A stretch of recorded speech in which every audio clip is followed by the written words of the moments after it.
This is 9 News Now at noon. It's Money Monday. Well, with all the publicity surrounding Michael Jackson's will, how custody of children and ownership of his estate will be handled, you may be thinking about how to plan your own final wishes. We're joined right now by attorney Wayne Zell, and one of his specialties is estate planning.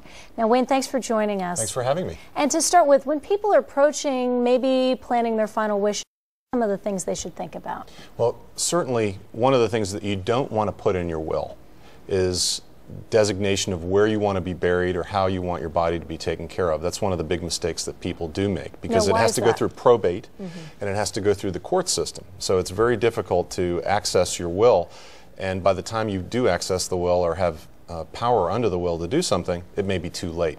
So what people typically recommend, what I recommend, is that you have a letter of instruction. And in Virginia, you can have something called a notarized funeral instruction, which basically says whether you want to be buried or whether you want to be cremated, whether you are interested in having a religious ceremony or something along those lines.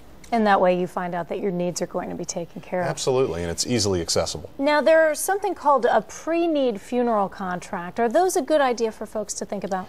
I think it's an alternative to think about. It's basically saying that you want to prepay for your funeral in advance. And one of the things you want to ask about is, well, what if I want to cancel the contract? Can I get my money back? What if I move to a different state? Is it still valid in a different state? And what if I have to have my body transported?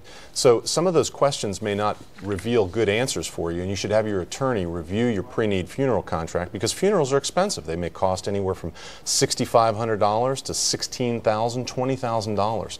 So definitely think about it before you enter into one of those contracts. And an alternative would be to open up an account, put money in it, and leave it with somebody that you love to take care of you.